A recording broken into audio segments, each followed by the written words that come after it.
Hey gang, welcome to episode of our Fantasy Sports Alliance Periscope broadcast, where we're going to be bringing you Week 17's updates around the NFL and Fantasy Sports Alliance. We are coming to you this week remotely from Sierra Vista, Arizona, and when I say remotely, I mean remotely. We are sitting currently in the bathroom of the hotel that I am staying at while I'm visiting here because I get the best lighting in this spot than anywhere else in the room. So we're going to get right into it. We're going to talk about the AFC playoffs to start off with. So last week we mentioned that there were two spots up for grabs, the AFC South and the wild card spots on the AFC side. So the Texans got their win, and they win the AFC South division and are going to the playoffs. In the wild card spot, there's been jockeying going around the last couple of weeks between the Steelers and the Jets. The Jets lose to the Bills 22-17. Steelers beat the Browns 28-12, so now the Steelers are playoff bound and the Jets are out. Funny thing happened in New England. They lose to the Dolphins 20-10, and you couple that with Denver winning over San Diego 27-10. Denver clinches the AFC West and gets the number one seed in the AFC now. Shift over to the NFC playoffs. Last week we knew that everybody that was going to be going to the NFC playoffs, we just didn't know where everybody was going to be yet. Sunday night football game between the Vikings and the Packers was going to determine who won the NFC North. Some feel that the Packers made the game look like it was good or put a good effort in for it, but purposely lost the game so they could get an easier first round matchup. So Vikings win 20-13 and they take the NFC North. They get the number 3 seed where they have to face the red hot Seattle Seahawks right now, and the Packers will face the Redskins in the first round. So that gives us the first round on the NFC side.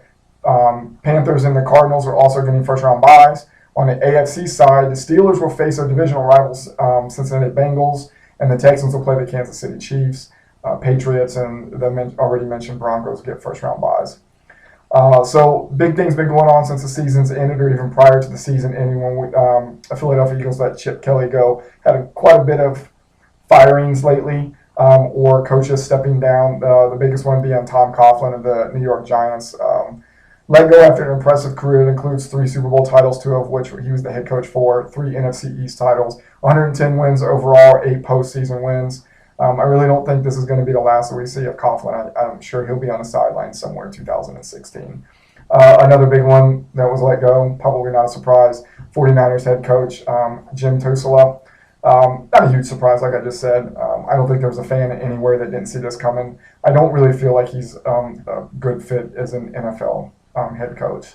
So, and then another thing, the Cleveland Browns fired everyone. The GM, the coaches, the players, the fans, relatives of the Cleveland Browns players, relatives of fans. They fired the color Brown and Charlie Brown. So everybody in Cleveland Browns organization is gone.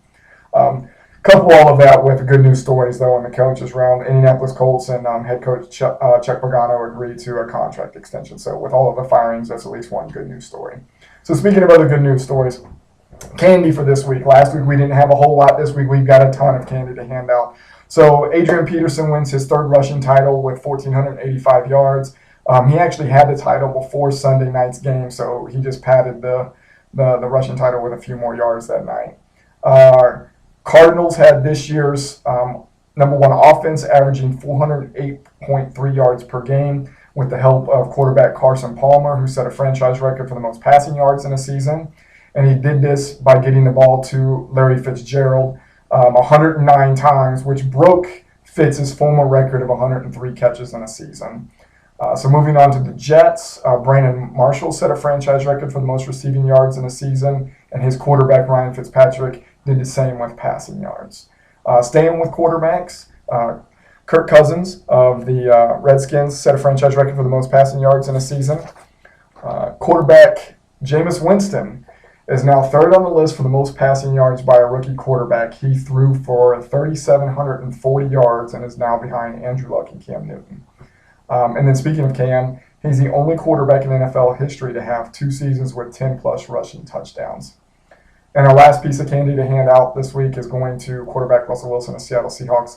Wilson is the first quarterback in NFL history with 4,000 passing yards, 500 rushing yards, and 30 passing touchdowns. So that ends the candy for the week. Uniform watch, not a big deal this week, except for Denver fan being dressed as an orange Darth Vader. So you get to see the post-production of the show. You get to see what I'm talking about. So rock on, Denver fans. So with the NFL playoffs upon us, we can start looking forward to 2016 and NFL season and their draft for the teams who aren't in the playoffs. As of right now, Tennessee Titans are already on the clock, and the rest of the 20 teams, and their order can be viewed in the post-production of the show as well. So now it's time to give out the FSA awards for 2015. We decided to give out some electronic certificates to general managers we thought were worthy of recognition. So whenever we get done with the show tonight, and it's posted on YouTube, for those of you that are getting ready to hear your names, you will have electronic certificates sent to you for the following things. So most points scored in a single game is going to go to Pandas and their general manager, Justin Turner, who also happened to be our runner-up this year. Pandas scored 188.96 points and waited all the way to the last week of the regular season to get it. So congratulations to Justin. This next award wasn't even an award that we had even thought of before the season started, but because we got to see this progress all year in the Mid-Atlantic region, we're giving a Smack Talker of the Year award to Mark Johnson, or also known as Mark Shreds, by all of us here at FSA. If you have a chance to and get back to look at how much smack talking he did all year, you'll see why we're giving this award. It doesn't mean that we're going to give this award out again next year, but we thought he definitely should be recognized for it, for his participation in all of that this year. Surprise Team of the Year. Surprise Team of the Year is going to go to the Pixie Boots and their general manager, Jessica Hartenstein. She's getting this because after the draft was over and we ran everybody's draft results through a couple calculators, Yahoo had predicted off of a full 17-week season for us that she would go 0-17. That was not true. She ended up finishing 8-5. She made the playoffs by winning the last game of the regular season, put her in the playoffs. And the most impressive thing is, not only did she make those playoffs and didn't finish the predicted 0-17, she didn't make a roster move all year. If you go by and look at the waiver wire list, there were 0 moves made all year by her. So she worked with the team that she drafted that was supposed to go 0-17 and made it all the way to the playoffs, where she lost in the first round to the eventual winner, the Hookers. This next one, Rookie General Manager of the Year. I think this would be a big surprise to everybody whenever I pick this out. I think a lot of people would say Justin Turner probably deserves it because he was a rookie this year and ended up running up.